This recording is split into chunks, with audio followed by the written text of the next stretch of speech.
매일 아침 이것을 먹었더니 당뇨와 혈당이 싹 잡혔어요. 오이를 잘만 먹으면 당뇨, 고혈압, 치매 같은 심혈관 질환을 예방하는데 아주 좋다는 사실 알고 계신가요? 그리고 오이와 함께 먹는 음식에 따라 오히려 건강을 해치는 독이 될 수도 있답니다.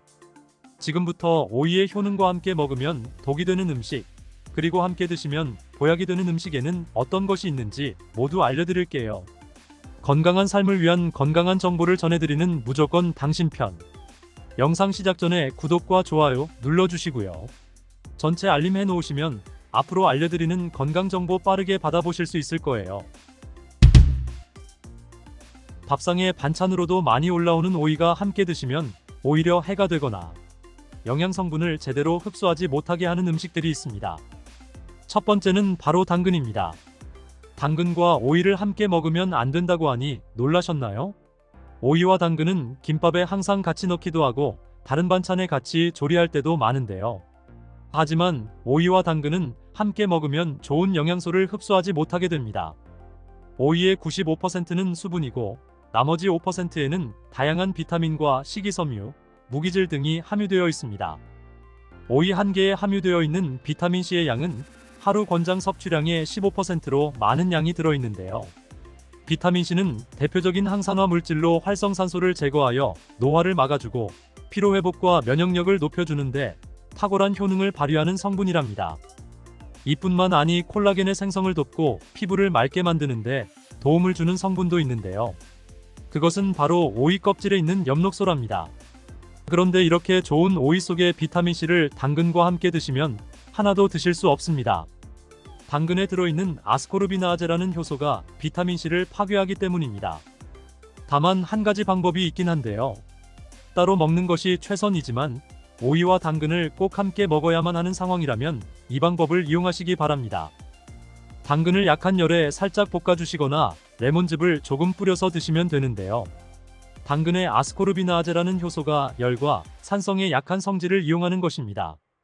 한 가지 기억하실 것은 오이의 비타민은 껍질 부분에 가장 많이 들어있으니 꼭 껍질까지 함께 드시기 바랍니다. 두 번째로 오이와 함께 먹으면 안 되는 음식은 바나나입니다. 수분이 많은 대신 칼로리가 낮은 오이, 그리고 풍부한 식이섬유로 포만감을 높이는데 도움이 되는 바나나는 다이어트 식품으로 요즘 인기가 많아지고 있습니다.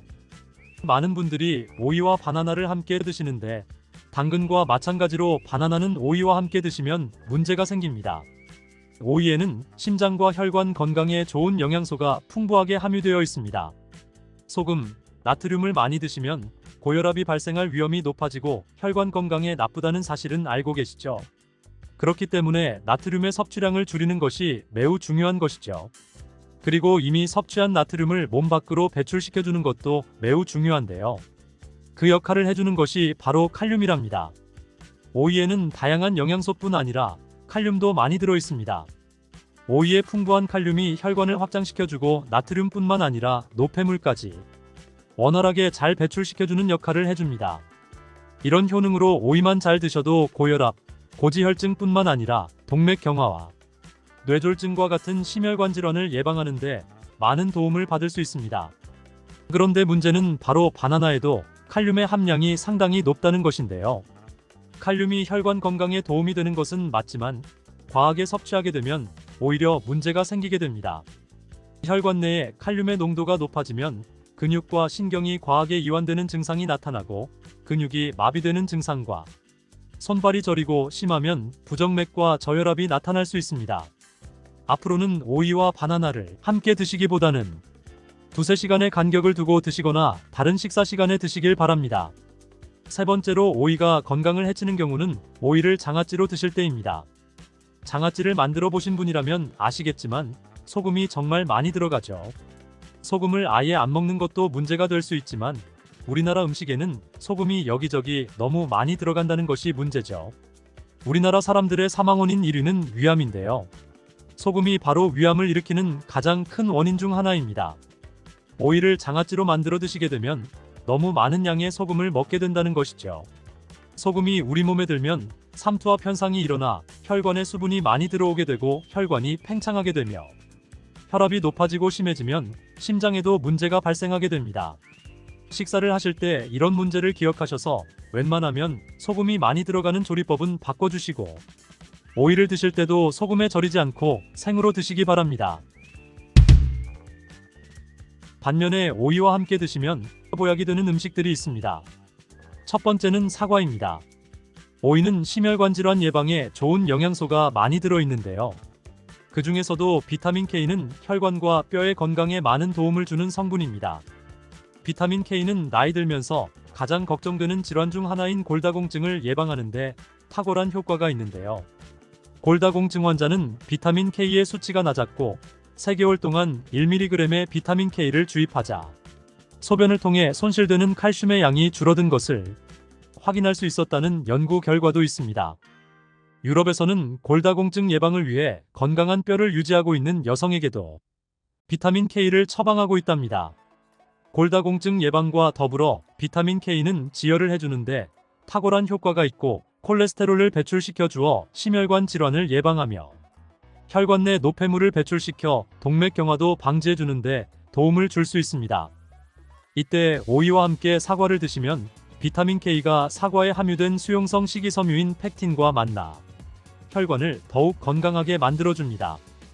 또한 혈당이 낮아지고 혈관이 깨끗해지고 건강해지기 때문에 각종 혈관 질환과 암세포의 증식을 막아주는 효과를 누릴 수 있습니다. 오이는 당뇨를 예방하는 데에도 뛰어난 효능을 발휘하는데요. 영양학회지에 발표된 연구 내용을 살펴보면 제2형 당뇨병 환자를 대상으로 한 실험에서 4주 동안 하루에 오이 300g 정도를 섭취하도록 했을 때 공복 혈당과 당화 혈색소 수치가 낮아진 결과를 확인할 수 있습니다. 오이와 함께 드실 때 당뇨에 좋은 음식이 하나 더 있는데요. 바로 땅콩버터입니다. 땅콩버터를 말씀드리면 보통 빵에 발라먹는 달달한 잼 같은 것을 생각하시는 분들이 많은데요. 땅콩에는 불포화 지방산과 식이섬유, 그리고 단백질이 풍부하여 혈당을 안정시키고 포만감을 주는데 도움을 줍니다. 특히 땅콩 버터의 불포화 지방산은 인슐린 저항성을 개선해주는 효과가 있는 것으로 알려져 있습니다. 이런 땅콩 버터와 식이섬유가 풍부한 오이를 함께 드시면 혈당 상승을 더욱 억제해주고 장 속의 노폐물도 배출시켜주는데 도움을 주어 장내 환경을 만들어준답니다. 주의하실 점은 시중에 판매되는 땅콩 버터에는 설탕이나 다른 첨가물이 들어간 경우가 많으니 땅콩 100%로 만든 땅콩 버터를 드셔야 합니다. 오이와 함께 드시면 보약이 되는 음식으로는 배가 있습니다.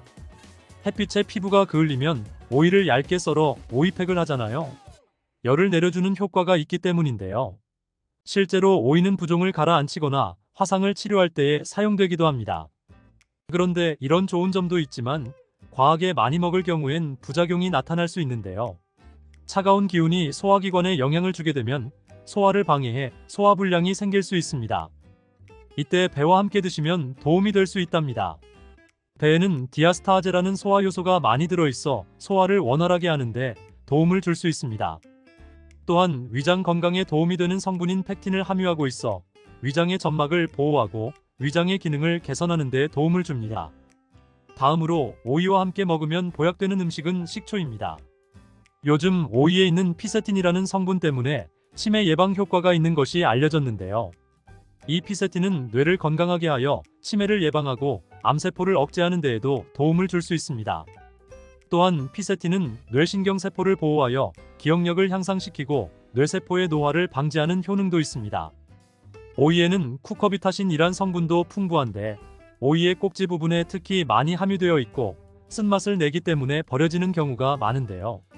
이 성분은 활성산소를 제거할 뿐만 아니라 암세포의 발생과 성장을 억제하는 데 탁월한 효과가 있습니다. 이뿐 아니라 간에 쌓이는 독성을 해독하는 효과가 강력해 간암과 전립선암 예방에도 효과적인 것으로 알려졌습니다. 우리 몸은 산도가 높을 때 독소가 생기고 혈관 내에 염증이 생기게 되는데요. 오이는 대표적인 알칼리성 식품이기 때문에 오이는 우리 몸이 산성화되는 것을 막아주고 혈관 내 염증을 예방해 줄 수 있습니다.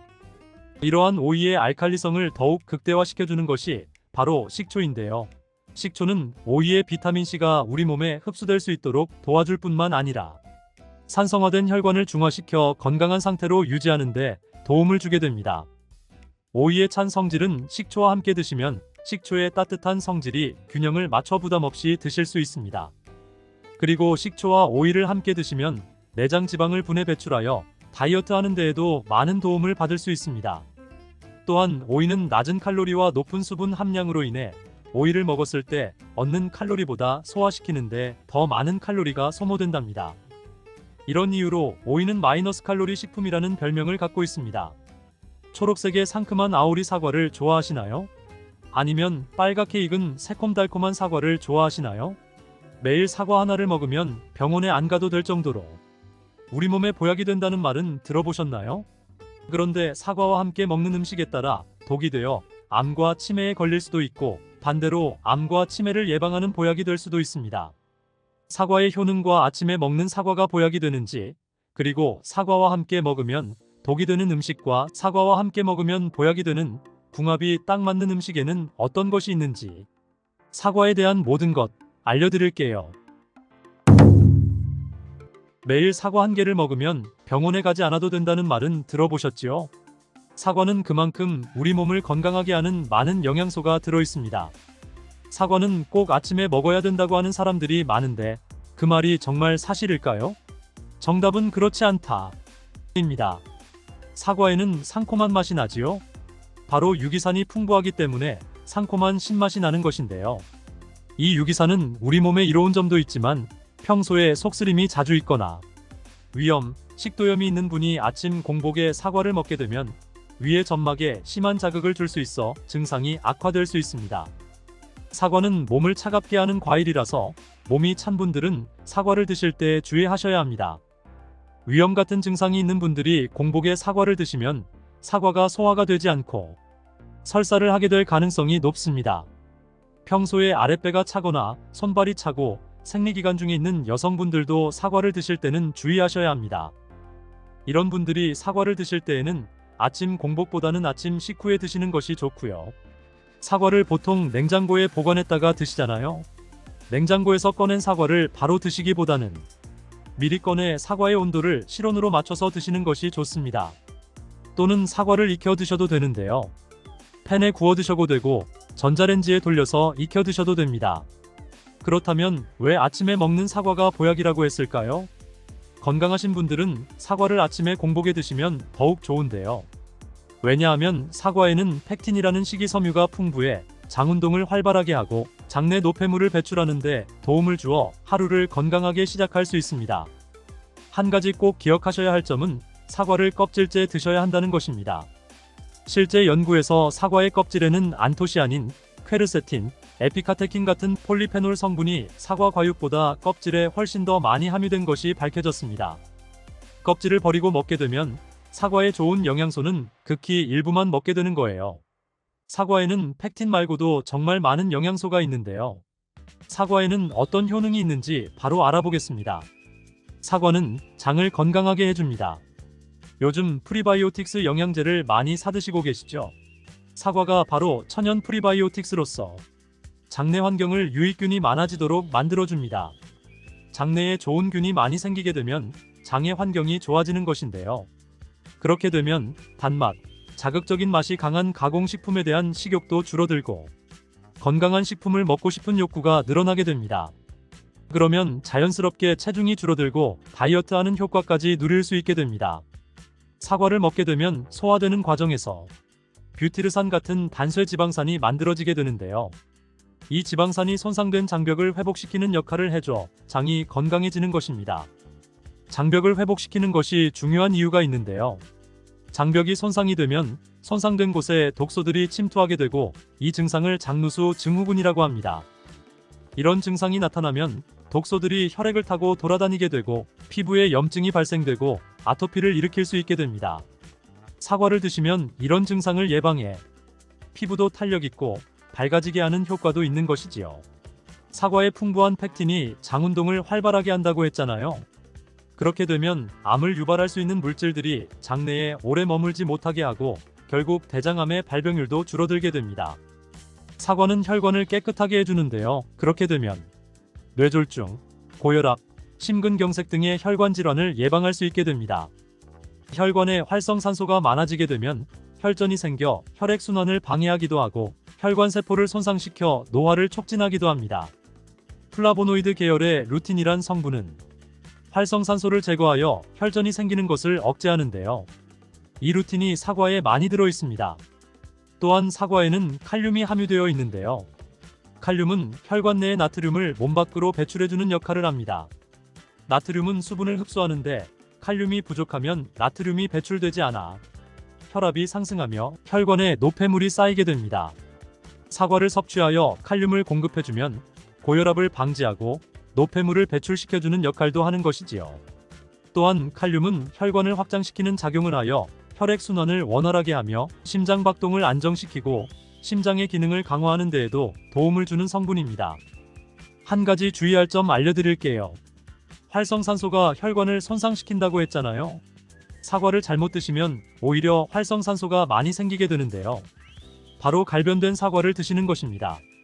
사과 먹고 남으면 밀폐 용기에 담아 보관했다가 나중에 드시는 경우도 많잖아요. 그때 단면이 갈색으로 변하는데 공기 중에 산소와 만나 산패되어 갈변한 것입니다.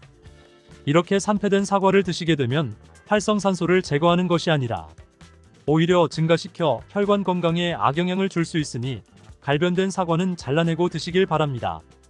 사과는 혈당을 조절해 당뇨를 예방하고 당뇨 회복에도 도움을 줄 수 있습니다. 당뇨가 있는 분들은 과당이 혈당을 올려 안 좋다고 알고 계시잖아요. 그런데 사과는 오히려 혈당을 조절해주기 때문에 당뇨가 있는 분들은 사과를 드셔야 합니다. 식사하기 30분 전에 사과를 드신 후에 식사를 하시면 혈당이 급격하게 오르는 혈당 스파이크 현상을 막을 수 있습니다. 사과의 단맛 때문에 당뇨가 있는 분들이 사과를 드시는 것을 꺼려 하시는데요. 사과에는 단맛도 있지만 혈당을 올리는 GI 지수가 36으로 혈당 지수가 낮은 과일입니다. 실제로 대학 연구팀에서 실험한 것을 발표했는데요. 건강한 사람을 대상으로 쌀밥만 먹은 경우와 쌀밥을 먹기 30분 전에 사과를 먹은 경우를 비교했을 때 쌀밥을 먹기 30분 전에 사과를 먹은 경우가 쌀밥만 먹었을 경우보다 혈당이 50% 정도 떨어지는 것이 확인되었습니다. 당뇨가 있는 분들도 이제 안심하시고 식사 후에 드시지 말고 반드시 식사 30분 전에 꼭 사과를 드시기 바랍니다. 한 가지 주의할 점은 사과를 갈아서 사과 주스로 드시게 되면 흡수가 빨라 혈당을 올릴 수 있으니 사과를 껍질째 씹어서 드시기 바랍니다. 사과는 기관지를 깨끗하게 청소해주는 효능도 있습니다. 사과에는 퀘르세틴이란 성분이 풍부하게 함유되어 있는데요. 이 성분은 호흡기 점막에 생기는 염증을 가라앉히고 예방하는 효능이 있습니다. 그리고 폐기관지의 모세혈관을 튼튼하게 도와줍니다. 천식이 있거나 기관지가 약한 분들이 미세먼지 때문에 기침이 많이 나고 목에 가래가 많이 생길 수 있는데요. 이런 분들이 사과를 꾸준히 드시면 호흡기가 부드러워져 불편함을 많이 해소할 수 있게 됩니다. 한 연구에서 매주 4개에서 5개의 사과를 먹는 가정의 자녀가 매주 1개 이하의 사과를 먹는 가정의 자녀보다 천식에 걸릴 확률이 50% 정도 낮았다고 발표한 적이 있습니다. 사과가 그만큼 천식과 호흡기 건강에 좋다는 것이 증명된 것이지요. 이렇게 좋은 사과도 함께 먹으면 절대 안 되는 음식이 있는데요. 바로 우유, 요거트, 치즈 등의 유제품입니다. 요즘 샐러드를 많이 드시면서 샐러드에 사과도 넣고 드레싱으로 요거트와 치즈를 부어서 드시는 경우도 많은데요. 유제품과 사과를 함께 드시면 사과의 비타민C가 우유에 부족한 영양성분을 보충해 주어 좋은 것으로 알고 계시지요. 이런 내용이 틀린 것은 아니지만 소화 기능이 약하신 어르신분들이나 위염, 식도염 같은 증상이 있는 분들이 이렇게 드시면 안 되는데요. 영상 초반에도 잠깐 말씀드렸듯이 이런 증상이 있는 분들이 유제품과 사과를 함께 드시면 더욱 증상이 악화됩니다. 그 이유는 사과의 유기산과 우유의 카제인 성분이 만나게 되면 엉기는 현상이 일어나 덩어리가 되고 위 속에 들어가면 위산과 만나 더 큰 덩어리가 되어 소화가 어려워집니다. 평소 소화가 잘 되고 건강한 사람이라면 문제가 없지만 그렇지 않은 분들은 만성 소화불량과 대장염을 일으킬 수도 있고 지속적으로 반복되면 대장암이 생길 수 있습니다. 장 건강이 중요한 이유는 장이 정신 건강에까지 영향을 주기 때문인데요. 행복 호르몬이라고 불리는 세로토닌의 95%가 장에서 만들어지기 때문에 장이 건강해야 행복감이 올라갈 수 있기 때문입니다. 그리고 절대 드시면 안 되는 것이 바로 사과씨입니다. 사과 주스를 만들어 드실 때 씨까지 갈아서 함께 드시는 경우도 종종 있는데요. 사과씨에는 아미그달린이라는 성분이 함유되어 있습니다. 이 성분은 독성을 가지고 있는데요. 이 아미그달린이 소화 요소와 만나게 되면 시아노아수소로 분해가 됩니다. 시아노아수소는 인체에 유해한 독성이 강한데요. 섭취하게 되면 두통, 어지러움, 구토, 복통 등의 증상이 나타날 수 있고 심한 경우에는 심장박동에도 영향을 주며 호흡곤란, 혼수 상태 등의 심각한 증상이 나타날 수도 있습니다. 건강한 성인은 사과 한 개에 들어있는 씨의 양에는 큰 영향이 없을 수 있지만 독성에 약한 나이가 많으신 어르신이나 어린아이들은 민감하게 반응할 수 있으니 주의하셔야 합니다. 사과는 유독 보여지는 것이 중요한 과일인데요. 흠집이 있거나 색상이 좋지 않으면 상품성이 많이 떨어지는 것이 사실이지요. 그런데 윤기가 있거나 색상이 짙은 사과는 피하는 것이 좋겠습니다. 간혹 유동 파라핀이라는 식품 첨가물을 사용해서 코팅 처리한 사과일 수 있는데요.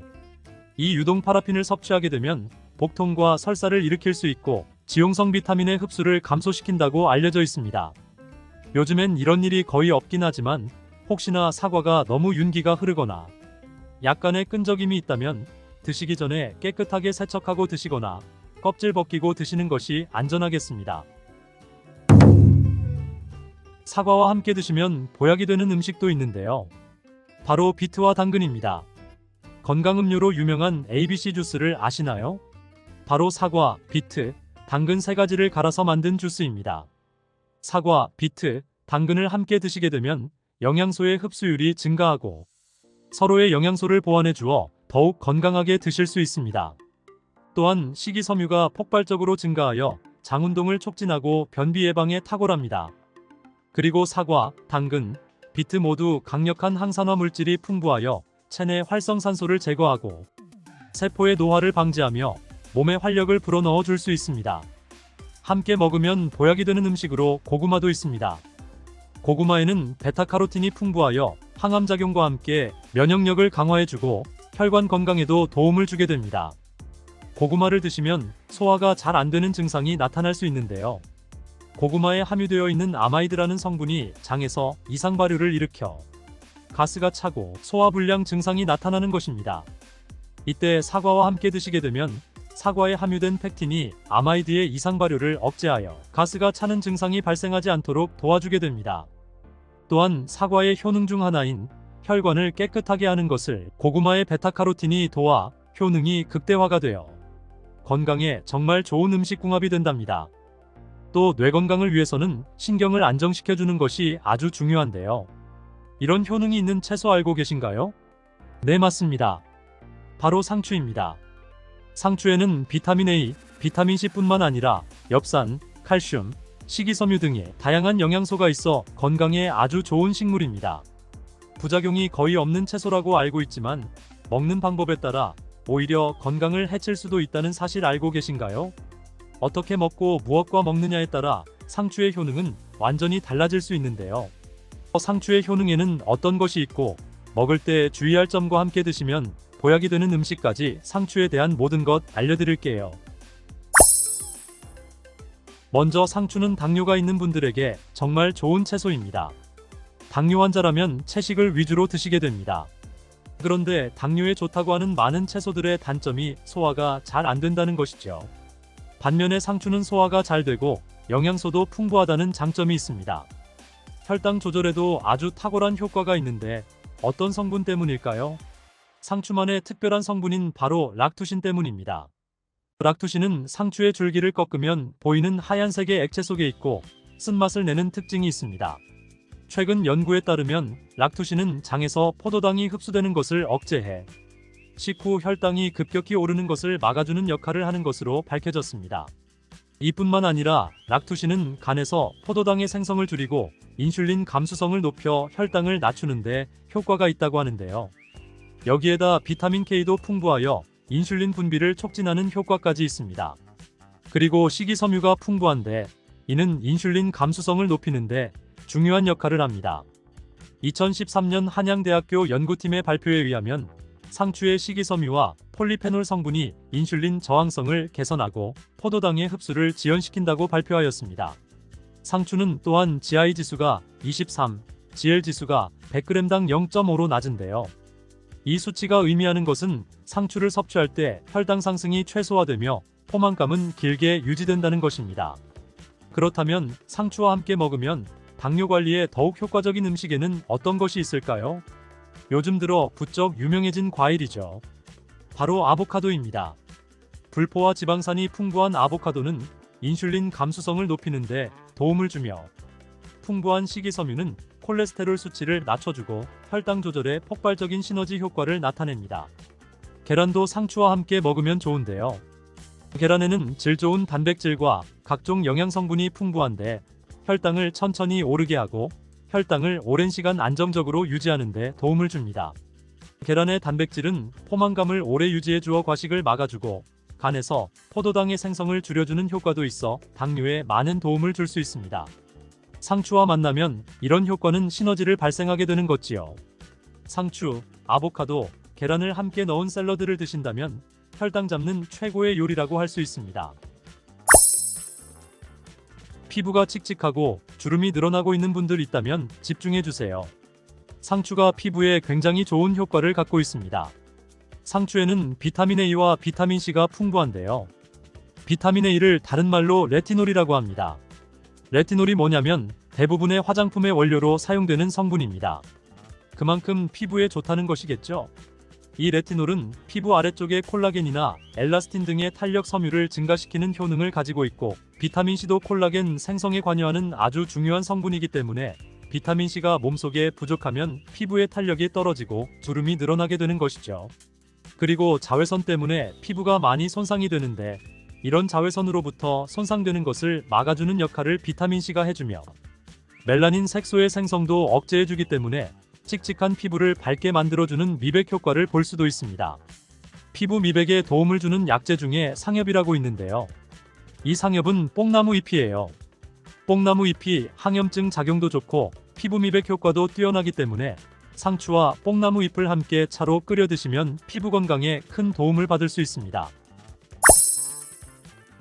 상추의 락투신이란 성분이 당뇨에 좋다고 했잖아요. 그런데 이 성분이 두통을 진정시켜주는 데에도 효과가 좋습니다. 머리가 지끈지끈 아픈 분들이 상추를 드시면 도움을 받을 수 있는데요. 의학의 아버지 히포크라테스가 환자를 수술할 때 상추를 먼저 먹이고 수술을 했다는 기록이 있어요. 상추 안에 락투신이 마취제가 없던 시절에 수술받는 환자의 고통을 줄여주는데 도움을 주기도 했다는 것이죠. 이런 락투신은 염증으로 인한 통증을 줄여주고 두통을 완화시켜주기도 하는데 특히 열이 오르면서 통증이 발생하는 두통을 개선하는데 효능이 탁월하답니다. 상추는 눈 건강에도 도움이 됩니다. 상추에는 루테인, 비타민 A, 베타카로틴이 풍부하기 때문입니다. 루테인은 영양제로 많이 먹고 계시죠? 눈 건강에 도움을 주는 대표적인 영양소가 바로 루테인인 건 알고 계실 거예요. 눈이 노화가 진행되면 황반색소의 밀도가 감소하게 되는데 루테인이 이 황반색소의 밀도를 유지하는데 도움을 주고 황반 변성을 예방하며 로놉신의 생성을 도와주기 때문에 시력도 좋아지게 해줍니다.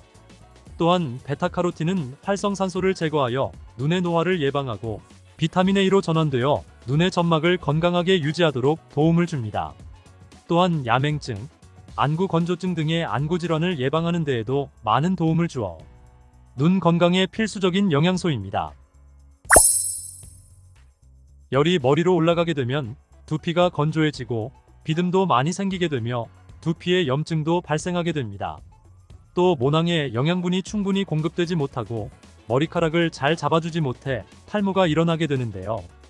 이럴 때는 두피의 상태를 건강하게 만들어줘야 탈모를 방지할 수 있습니다. 상추는 찬 성질을 가지고 있어 열을 내려주는 효과가 있습니다. 바로 두피의 열을 내려줄 수 있다는 것이죠. 두피의 열을 내려주고 상추의 항산화 물질인 베타카로틴이 활성산소를 제거하고 혈액순환이 잘 되도록 도와주게 됩니다. 이런 효능이 모낭에 필요한 영양성분 공급을 원활하게 해주어 머리카락을 건강하고 빠지지 않게 잡아주고 머리결도 좋게 해주는 것이죠. 밤잠 설치시는 분들 계시죠? 상추를 먹으면 졸리다는 말은 한 번쯤 들어보셨을 거예요. 상추에는 락투카리움이란 성분이 들어있는데 이 성분은 수면 유도, 진정, 최면에 효능이 있어 불면증을 개선하는 데에 도움을 줍니다. 락투카리움 성분뿐만 아니라 숙면 호르몬이라고 알려진 멜라토닌이라는 성분도 상추에 많이 함유되어 있어 불면증 개선에 도움을 주는데, 락투라리움 성분은 상추잎보다는 상추대에 더 많이 함유되어 있어 불면증 치료를 위해 상추를 드시려면 상추대를 차로 끓여 드시면 효과를 보실 수 있을 거예요. 상추는 잎으로도 상추차를 끓여 드실 수 있는데요. 방법도 바로 알려드릴게요. 첫 번째는 건조되지 않은 상추를 끓는 물에 넣고 상추를 우려서 그 물을 차로 드시는 방법이 있습니다. 따뜻하게 드셔도 되고 냉장고에 보관하셨다가 드셔도 괜찮습니다. 두 번째 방법은 상추잎을 건조시킨 후에 기름을 두르지 않은 팬에 한번 덮어주시면 되는데요. 이때 상추잎이 부서질 거예요. 부서진 상추잎을 다시백 같은 곳에 소분해 두셨다가 차로 우려서 드셔도 되고, 큰 통에 담아 두었다가 마실 때마다 커피를 내리는 것처럼 거름종이에 걸러 뜨거운 물로 우려서 드셔도 됩니다. 상추의 종류에 따라서 락투카리움의 성분의 함량이 다른데요. 요즘엔 쓴맛을 제거한 계량종이 많아 이 락투카리움 성분이 상당히 적게 함유되어 있어요. 아무 상추나 드시면 효과를 볼 수 없고, 전남 농업기술원에서 개발한 품종인 흑하랑이라는 상추가 있는데요. 일반 상추에 비해 락투카리움의 함량이 124배나 높다고 합니다. 수면 개선을 위해 상추를 드실 분들은 흑하랑을 구매해 드시면 효과를 볼 수 있겠죠.